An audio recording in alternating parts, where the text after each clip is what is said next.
Hey, everybody. Can you believe it? We are on season 7. Seven. Such a good number, season 7. Welcome, 7. I love 7. Yeah, Yes. yeah. I'm Larry Little. And I'm Melissa Jackson. And here you are on the RelationShifts podcast. Once again, we are back. We are, and back with such a vengeance and a great conversation today. I can't wait to have this one. It's very timely. Hey, we've upped our game. There's no doubt about it. For this year, 2026, Robin has said, "Look, you guys, if I'm gonna, if I'm gonna lead this thing and produce it, we gotta up it. We gotta up the game." And she worked hard, and we have. But we're excited. We have some really cool things to talk about this year, right? We do. We really do. And as we get started, though, I do need to do a quick check on something. All right. I think it's super important when you talk about decluttering, and everybody likes to do that the first of the year, or either you like it or you're kind of challenged or forced to do it. One of those things. But here is the question for you. So I know you guys, you love to decorate for the holidays and things of that nature. One of us loves to decorate for the holidays. So here is my question. Have y'all put up the Christmas decorations? Okay. Yeah, I'm all right. just curious. Clarify here. My wife, Melanie, loves to decorate. She loves to decorate. And all full disclosure, we could have more than one Christmas tree in our house. And so she just, and then she loves to leave it up. Like, leave It's a lot of work. it. I mean, It's a lot of work. she's like, we put it up. I love Christmas. I'm the kind of guy that, like, here's the thing. Let me just say this really, really fast. If something ever happens and I find myself alone, right? Melanie, something happens to her, right? And I find myself alone. Here's what's going to happen. And I've told her this.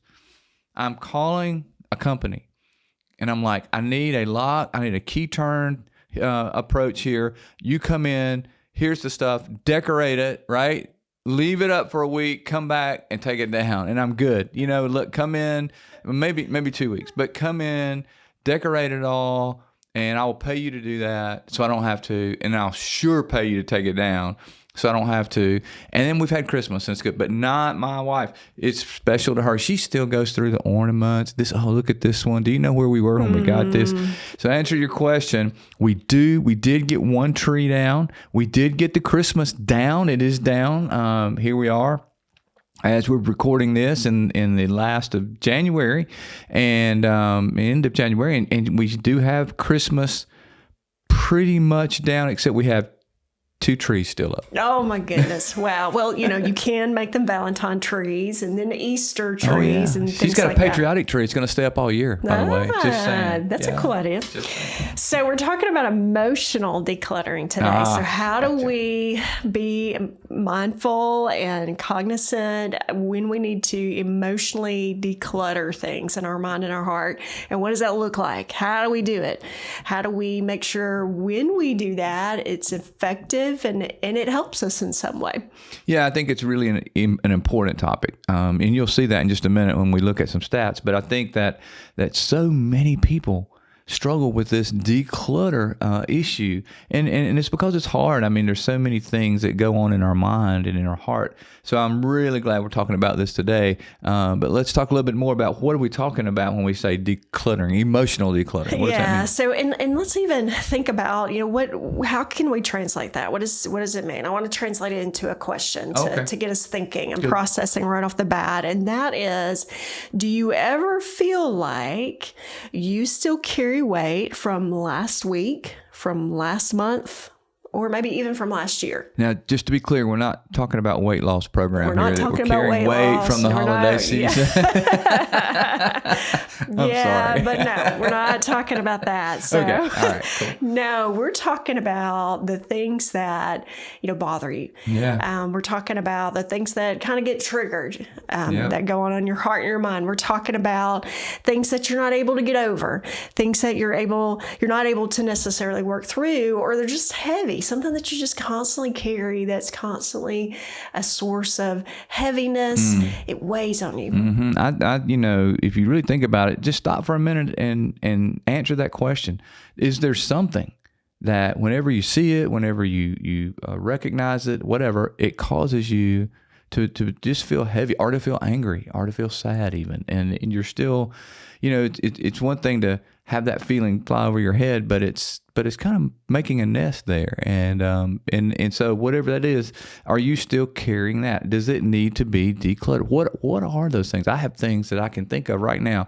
If I would let it, my goal is to keep it flying over, but it would bring me back. It could bring me down, an experience, something that happened, a comment, an action, a behavior, whatever. Mm-hmm. So when that happens, it really begins to kind of pile up. Yeah. And when we talk about decluttering, there's clutter there. So, something begins to pile up and kind of keep you focused on it. And then it begins to disrupt your sleep. It can disrupt your ability to concentrate. It can disrupt your ability to eat well, to do the things that you need to do in order to keep you going and keep you in a healthy state. So we're going to talk about that. Yeah, I think emotional decluttering may be the number one thing that steals joy from someone's life and relationship. I've seen it over and over again. I think emotional decluttering and the inability to do that, in other words, allowing that emotional baggage, I think it steals joy from the relationship. Well, it keeps you stuck. It really keeps you in this mode. And it's so interesting that the more clutter we have, a lot of times the more we focus on it. Yeah, that's right. Even if we're trying not to, we begin to kind of hone in and get so focused that it takes our attention. And so it does steal our joy. It steals our concentration. It steals our ability. Overwhelms us even at times. To really function the way we want to. So here are some stats. Let's give some stats on some pieces. Let's do it. So here's why this is important. The Gallup poll said that 4 out of 10 adults wake up in the morning already worrying and carrying stress from the previous days or weeks or months. So 40% wake up with emotional clutter. And then it says that 83% of people carrying stress, if you're carrying that, you experience a physiological discomfort. What I'm talking about, a fatigue, a headache, back pain, neck pain. So we know stress is a killer. We know that. And that clutter causes stress. But I'll tell you, this is the one that really blew me away. Data tells us from the American Psychological Association that 100% of people, when they have clutter, when they have the stress, exhibit negativity bias. What do I mean by negativity bias? What that means is I have this stress, so I see the world from a negative view. My view lens is clouded. It's like cataracts on my eyes emotionally, where everything is cloudy, everything is negative. And we know negativity like that and stress that leads to that negativity is a huge indicator of disease, of relationships breaking up, of shorter lifespan, all kinds of things. When we are we know the danger of stress leading to negativity. My dad used to call it, and he got it from a guy named Zig Ziglar. He used to call it stinking thinking, and stinking thinking is real, and it's really dangerous. Well, all these things that you were mentioning, I was just tracking it with you. I'm thinking, the sleep. You wake up with stress. Well, you can wake up throughout the night, through the morning, and your mind kicking on and just beginning to focus on something that is causing you stress. And then, who hasn't woken up in the middle of the night and your brain turn on? And then there you are, laying in bed. You should be resting. Your body needs rest. But nope. I used to say this. We were going through a very difficult time, a very difficult season. And man, we weren't sleeping, and I was up, I was getting very little sleep. And so I just had to figure out a way to, how in the world can I at least call this a name or something, or do something to help me to realize what was going on. And so our mantra kind of began to be, sleep is really overrated. It made us feel bad. Sleep is overrated. It's for us weak people, right? That's right. Oh my goodness. It was that's a terrible motto, but that's where we were. We finally worked through that, but it's real. This thing that gets on your mind and clutters your mind, it's dangerous. Yeah. And then physically, you mentioned that stat physically, I think if we all kind of stopped, we could figure out, where do we naturally hold that stress? Is it in our head, a headache, stomach, and is it our neck or shoulders? Somewhere we can identify and be mindful of where we kind of stockpile that. So I want us to talk about how does that translate? What does that really look like? What does it look like if we are, emotionally decluttered? How are we responding? Mm-hmm. What does it look like to ourselves, and what does it look like to others? And the first piece is it looks like we overreact to things. Yeah, and you're overreacting when the situation is small, that whatever triggers, but your emotional, the feeling that you have, it's this big. Your response is too big for the moment. Well, I think you also you lose the scale there, because it may be small, but it feels big. It feels right? big, and here's why. You have to realize that what's going on right there is not whatever is going on right there. It's not that event. It's an accumulative thing. In other words, things have piled up. It's one after another. Then all of a sudden we find ourselves overreacting to a situation where if we hadn't had that clutter, we wouldn't have reacted that strongly. But we haven't dealt with the clutter, so we overreact to a situation inappropriately. Too big of a response for the action. I think things become historical when we overreact. It's not like it's one little thing that we're reacting to.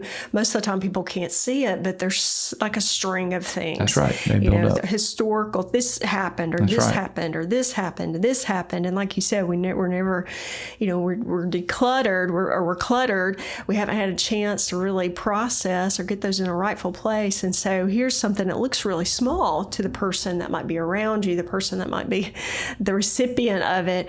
But really, if you knew what was going on, you could see that there's several things. Right. But think about this, Melissa. What does that do to the relationship?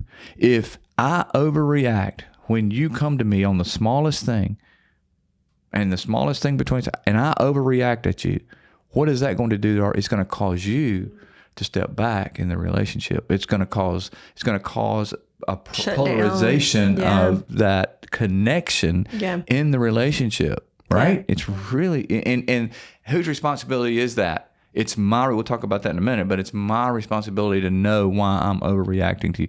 And that's why I think it's the number one, killer of relationships, because, that causes you immediately to go, I don't want to deal with his overreaction. I don't want to deal with that mess. And I don't blame you. Yeah, I don't know where the button is. I'm pushing it. Obviously, I don't know what kind of response I'm going to get, which is the second thing, the piece there of communication shutdown.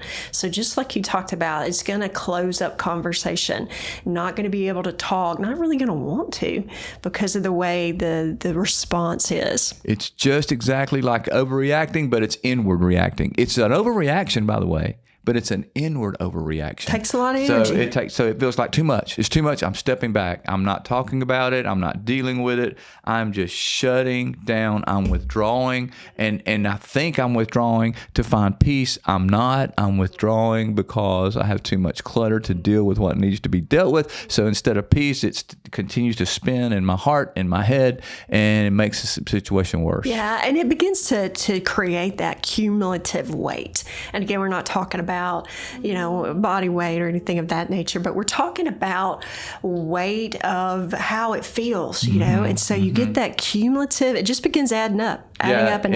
It does, which brings us to that third thing that we want to talk about, what it looks like, because overreaction, either externally, overreaction internally, which means I'm shutting down, I'm holding on to it, I'm stepping away, I'm not talking about it, I'm carrying it inside, and what that looks like is we can't, even if your head says, you know what, let's start over. Let's start over. Your head says that, but if we don't declutter, we're just going to carry that weight into this new thing that we're trying to start. If we don't know how to declutter, we may want to start over, right? So you're saying even decluttering, I think about that as changing a habit. It's changing something. Yeah. Just like if you're trying to lose weight, if you don't change some patterns, some ways of doing things, we're going to keep having a struggle there. And so the same with emotions. If we don't set like a new environment, if we don't change things up, if we don't create some new ways of doing things, we're going to go back. We're going to go back and continue that pattern. Exactly right. And so we have to know how to move forward decluttered. In other words, we have to declutter and then move forward, not move forward and then declutter. You have to get it in the right. So we have to declutter in order to move forward. We can't move forward and then declutter. It doesn't work that way. We just carry it with us. We have to know, and we're going to talk about, we have to know how. So how do you do that? And I want you to think about this. So we all have trash in our life. We all have things, garbage, stuff happens, and stuff happens. It just does. Yeah. And so we have this trash can and beside our heart. And when things happen, we keep putting it in that trash can, putting it in that trash can, putting it in that trash can. You may say, well, I'm going to hide that trash can. And think about your house. If you took a trash can, put it under your sink, and you said, I'm going to hide it. But you kept putting stuff in it, kept putting stuff in it, kept putting stuff in it. And then it began to overflow. It began to fall down underneath the sink and on the floor and in the cabinet. If I walked into your house, it wouldn't take me long. If you had been putting trash for years in a trash can underneath or in an area now in that trash can underneath your sink, you could smell it. I would know it immediately. Wouldn't have to see it, would I? Wouldn't have to see it. I could smell it. So the thing is, how do we, same thing as declutter, that's what it is. How do we declutter? How do we empty our trash can in a healthy way? Now, let me say this. We don't want to empty the trash can onto somebody else. We don't want to keep closing it and building walls around the trash can to keep everybody out. That's not what we want to do. We want to empty it in an appropriate way, in an appropriate place. That's what we want to do. So let's talk about some shifts of how can we do that. What are some little shifts? Because we want to make this practical. We want this to be something that we can try, we can experiment with. Yep. We can put some action into motion, because little shifts make a big difference. So the first one here is making sure that we shift from carrying everything to carrying what's ours. Yep, here we go. The first way to empty that trash can is shift from thinking that I am responsible for everyone else. I'm responsible for how you feel. Wow, that's hard, but I've got to get in my mindset. I'm not responsible for your feelings. I'm responsible for how I treat you. I'm responsible for what I say. I'm responsible for what I do. I'm not responsible for owning your feelings. Those are your feelings. And I think sometimes certain personalities lend themselves to owning other people's feelings, or things we've experienced in the past set us up to own other people's feelings. Or moms can feel like they're responsible for everything and they own, everyone's feelings. But truly, that we think we're doing a noble thing, by helping everybody out, by, I've got to make sure everything's okay. I got to make sure everybody's okay. But doing that, we lose sight of taking care of our own self. We do. And one layer of that is that we do that too because we desperately need the approval of others. So we think we have to do this so that I can get the response from you that I want to get. So I have to own that. And it's really about, I'm going to be responsible for my response. I'm not going to be responsible for how you receive my response. Because if I'm responsible for my response and it's a response of respect and thoughtfulness and the things that it needs to be when in a relationship, you have to own whether or not, and some of those can be hard conversations. Some of those can be things you don't like or don't agree. But I'll tell you this is truth. I remember very clearly a time in my life when I made this shift to say, I'm going to stop living my life for the approval of others. I'm going to stop. I'm going to choose. It was a choice that I made, a very cognitive choice to say, I'm going to stop seeking the approval. I'm going to be honest and respectful and straightforward and clear and caring and compassionate, all those things you can be. But if you don't like me after that, if you don't like my response, if you don't approve of what I'm doing, that's for you to, and it was a game changer for me. I remember clearly making that shift.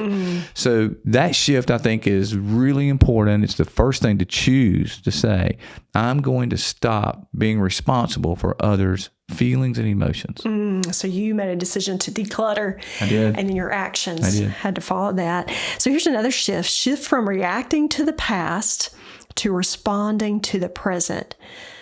Shift from reacting to the past to responding to the present. Yeah, this always happens. I know what it is. It always happens. So therefore, I begin. Which there's a lot of truth behind that. I mean, there can be a lot of truth behind that. It is. There's a lot of truth. However, If I continue to make assumptions about what the future is, what the present is, I really take the opportunity away for change, for someone to change, even for myself to change. In other words, an example would be, I always eat sweets, and so I just know that I can't help myself. I always eat it in the past. I've always eating them, and so therefore I've got to eat all these sweets after every meal, even though, just for instance, I'm not, but pretend I'm diabetic and it's bad for me.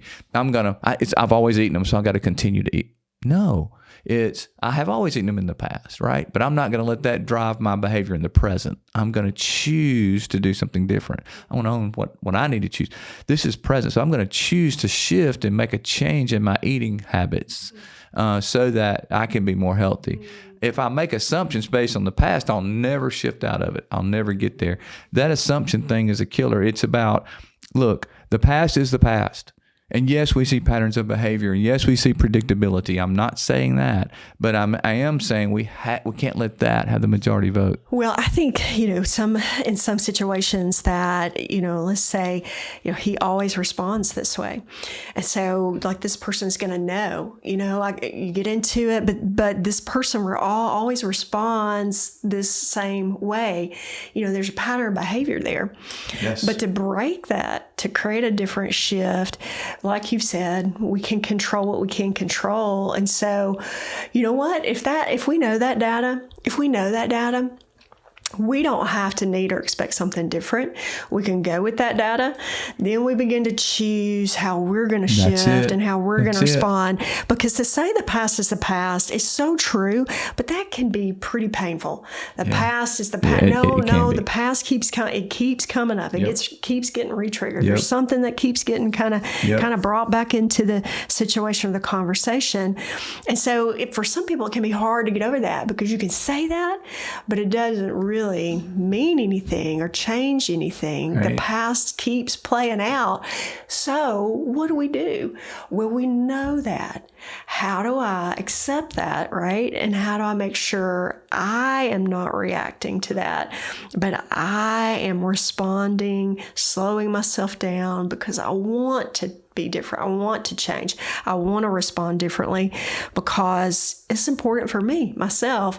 How do I make those choices? Yeah, I think that's exactly it. You're brilliant. It's about not allowing our past emotions, even past behavior, to hijack the current conversation. What that means is, I may know, look, you've responded this way 100 times, but we're going to have a conversation in the present. I'm going to give you the opportunity to own your stuff. I'm going to be responsible for how I move forward. Now, I will make decisions on your response. I will make decisions on your behavior. And I'm not saying I don't look at the past and say there's a pattern of behavior here. But if that pattern of behavior here is so dysfunction that I need to make adjustments, that's on me to make adjustments for me and not stay in that pattern of dysfunction, right? Mm-hmm. I mean, it's about me saying, hey, look, we're going to have a conversation in the present. What you do with that is on you, and what I do with that is on me. Well, you used the word hijacking. I think it paints such a picture. If we allow ourselves to react to the past, constantly do that, we are allowing that other person to hijack our ability to have ongoing conversation, which we're responsible for our end of that, which is so important to make sure, we stay aware and we do the things, we make the little shifts so that we can change that and we can stay in the present. It's much easier if we can get out of the past and stay in the present and move forward from there. It's less heavy. And remember, it goes back to number one shift. We are responsible for our behavior, our feelings. Now, if we have a conversation and you choose to stay in the past, that's on you. I'm moving forward. So I think that's what that hijacking the conversation is. I'm not even going to have this conversation because I know how you're going to respond. Well, I think that leads us to our last shift from holding on to letting go. And I don't want to just blatantly say this.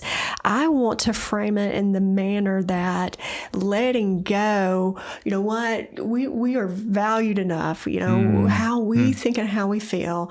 I'm not saying, over another person or anything of that nature, but how we think and how we feel is valuable and valued.